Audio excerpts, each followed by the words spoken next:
बिस्मिल्लाहिर्रहमानिर्रहीम। अस्सलामु अलैकुम। दुआ है कि अल्लाह पाक आपकी हर काम में आसानी पैदा करे और आपको राह हदायत पर रखे, आमीन। दोस्तों, फैसले तो आपने बहुत से देखे होंगे, लेकिन आज का फैसला बहुत अलग है। तमाम दोस्त वीडियो को आखिर तक जरूर देखिएगा, आपको आखिर में बहुत अच्छा सबक मिलेगा। तो बगैर टाइम ज़ाया किए बात स्टार्ट करते हैं। नाजरीन, बहुत पहले का जिक्र है कि मुल्क यमन में किसी शहर में एक बहुत नेक और शरीफ आदमी रहता था।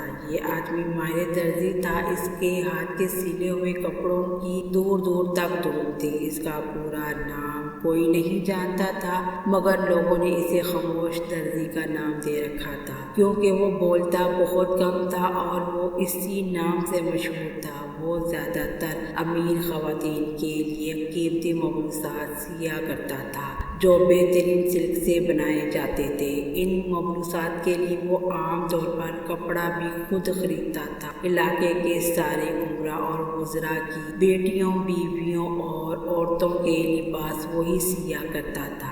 एक रोज़ दर्जी कपड़ा खरीदने के लिए बाजार गया। इसे जिस कपड़े की तलाश थी वो इसी वक्त बाजार पहुंचा। इस कपड़े से एक अमीर ताजर की बेटी के लिए शादी का लिबास तैयार करना था। काफी देर बाजार में घूमने के बाद इसे दुल्हन के लिए कीमती एक कपड़ा पसंद आ गया। इसने वो कपड़ा खरीदा और अपनी सवारी में रख लिया।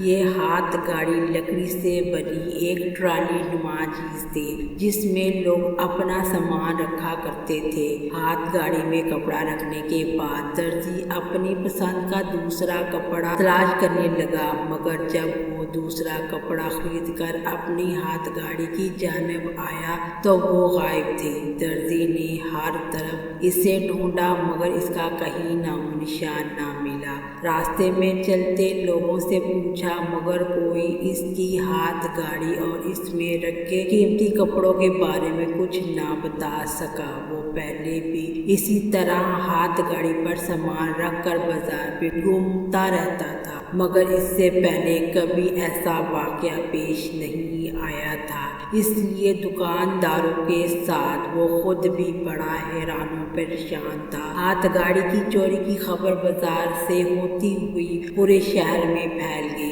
कुछ ही देर के बाद हर एक शख्स इस चोरी के बारे में बातें कर रहा था कि आखिर ये किसका काम हो सकता है। दर्जी को उदास और परेशान देखकर इसके चंद दोस्त शहर के काजी के पास पहुंच गए, जिसके इंसाफ का चर्चा दूर दूर तक था, क्योंकि वो हैरत अंगेज तौर पर मुश्किल से मुश्किल मुकदमे का हल भी फौरन ढूंढ लिया करता था। शहर के सभी लोग काजी की जहानत के कायल थे। जब मुकदमा काजी साहब के सामने पेश किया गया तो काजी ने इसको अदालत में बुलवाया और इसकी ज़बानी चोरी की पूरी तफसील सुनी। सारी बातें गौर से सुनकर काजी साहब ने हुक्म दिया कि इन तमाम लोगों को अदालत में फौरन पेश किया जाए, जो हाथ गाड़ी की चोरी के वक्त बाजार में मौजूद थे। इनमें बाजार के दुकानदारों के साथ आम शहरी भी थे। जब तमाम लोग अदालत पहुंच गए तो काजी साहब ने कार्रवाई शुरू कर दी। अदालत की कार्रवाई शुरू करने से पहले काजी साहब ने अच्छी तरह से इस बात की तसल्ली कर ली कि तमाम अपराध वहां पहुंच गए हैं या नहीं।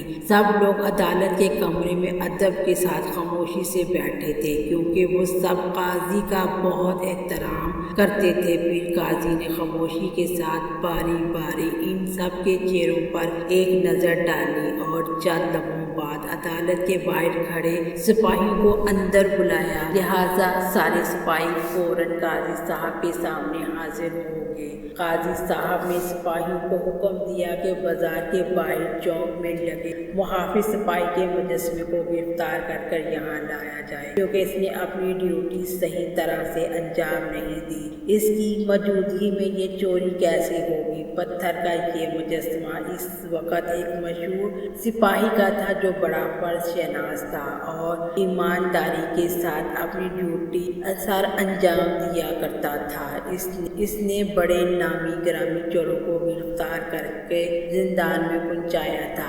इसी वजह से इसके मरने के बाद हुकूमत ने इसका मुजस्समा बनाकर बाजार के बाहर चौक में यादगार के तौर पर नस्ब कर दिया था, ताकि इसकी खिदमात को खराज तहसीन पेश किया जा सके। मगर अब काजी साहब ने इसी पत्थर के मुजस्समे की गिरफ्तारी का हुक्म दिया था, जिससे सुनकर तमाम सिपाही हैरत और हैरानगी से काजी साहब के मुंह की तरफ देखने लग गए। बिलाखिर सिपाहियों में से एक ने बड़ी हिम्मत करके पूछा, काजी साहब, आप एक पत्थर के मुजस्समे को गिरफ्तार करने का हुक्म दे रहे हैं? काजी साहब बोले, हाँ, मैं इसी पत्थर के मुजस्समे को गिरफ्तार करने का हुक्म दे रहा हूँ और मेरे हुक्म की फौरन तामील की जाए। काजी साहब का हुक्म सुनकर सिपाही बाजार की तरफ रवाना हो गए और नज़्म मुहाफिज सिपाही के मुजस्समे को रस्सियों से बांधकर अदालत उठा लाए। अदालत में मौजूद लोग मुजस्समे को रस्सियों में जकड़ा हुआ देखकर हंसने लगे और एक दूसरे से सरगोशी करने लगे। शायद काजी साहब पागल हो गया है। काजी साहब चंद लम्हों तक खामोशी के साथ सब कुछ देखता रहा। फिर वो अपनी जगह से उठ खड़ा हुआ और बुलंद आवाज में हुक्म दिया, खामोश। अदालत की कार्रवाई शुरू हो चुकी है। सब लोगों ने काजी साहब के चेहरे पर संजीदगी को देखा तो वो एकदम खामोश हो गए, क्योंकि वक्त की नज़ाकत को महसूस करते हुए खामोश रहने में ही आफियत थी।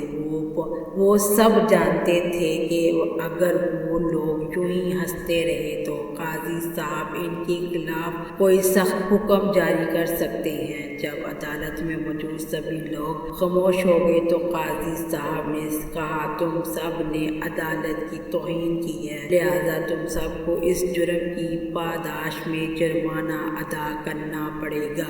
अब तमाम लोग अपनी अपनी गर्दनें झुकाए खामोशी से बैठे थे कि देखते हैं कि काजी साहब इनके लिए क्या सजा तजवीज़ करता है। कुछ देर सोचने के बाद काजी साहब ने कहा, तुम सबको जुर्माना किया जाता है कि तुम में से हर एक को इसी वक्त अदालत में अपने कपड़े का एक एक टुकड़ा जमा करवाना होगा। अदालत में मौजूद तमाम लोग ने काजी साहब की जानिब से अनोखी सजा सुनकर सुकून का सांस लिया। वो सोच रहे थे कि शायद इनके लिए कोई कड़ी सजा तजवीज़ की जाएगी, मगर कपड़े का छोटा सा टुकड़ा देना तो कोई इतनी बड़ी बात नहीं थी। फिर अदालत के सिपाही हर शख्स के पास जाकर कपड़े का टुकड़ा वसूल करने लगे। किसी ने अपने लिबास का कोना फाड़ दिया तो किसी ने अपना रुमाल जुर्माने के तौर पर पेश किया। दर्जी बड़े गौर से सारी कार्रवाई को देख रहा था।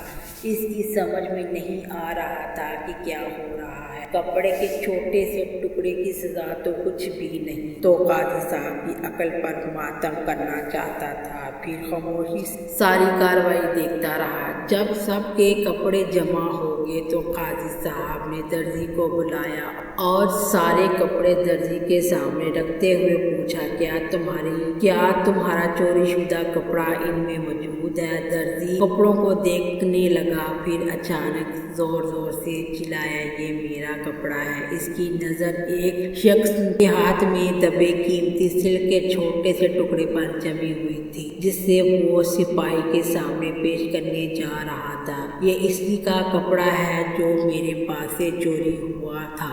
दर्जी ने यह कहा कि दुकानदार ने मुझे बताया था कि इस डिज़ाइन का कपड़ा कहीं और नहीं मिलेगा, क्योंकि इसका एक दोस्त बाहर के मुल्क से सिर्फ एक ही लिबास का कपड़ा लेकर आया था और बाजार में किसी दूसरे के पास इस जैसा कपड़ा मौजूद नहीं। काजी साहब ने ये सुनकर कहा, इसका मतलब है कि हमने चोर को तलाश कर लिया। अदालत में मौजूद चोर ने अपनी गर्दन खामोशी से झुका कर रखी थी। वो सबके सामने शर्मिंदा हो रहा था और عدالت میں موجود سبھی لوگ قاضی کی ذہانت اور ان کی عقل کو داد دے رہے تھے کہ کیسے ایک پیچیدہ مقدمے کو قاضی صاحب نے منٹوں میں حل کر دیا۔ پھر قاضی صاحب چور کی طرف دیکھ کر بولے، تم کو اس چوری کی کڑی سزا دی جائے گی، جس کے بعد اسے جیل بھجوا دیا گیا۔ اس کے بعد قاضی صاحب نے محافظ سپاہی کے مجسمے کو واپس بازار میں پہنچا دینے کا حکم دیا تاکہ وہ مجرموں کو پکڑنے میں سپاہیوں کی مدد کر سکے۔ قاضی صاحب کے حکم کو سن کر ان سپاہیوں نے اس سپاہی کے مجسمے کو اٹھایا اور بازار میں اس جگہ پر نصب کر دیا۔ تو یہ تھا انصاف کا تقاضا جو پورا ہوا۔ امید ہے کہ آج کی ویڈیو آپ کو اچھی لگی ہوگی اور اس واقعے سے آپ کو بہت کچھ سیکھنے کو ملا ہوگا۔ اگر ویڈیو اچھی لگی ہو تو لائک کر کے ہمارا چینل سبسکرائب کر دیں اور بیل آئیکن کو کلک کر دیں تاکہ ہماری نئے آنے والی ویڈیو کو آپ کو پتہ چلتا رہے۔ اگر زندگی رہی تو ایک اور ویڈیو کے ساتھ انشاءاللہ ضرور حاضر ہوں گے۔ ابھی ہمیں اجازت دیجیے۔ اللہ حافظ۔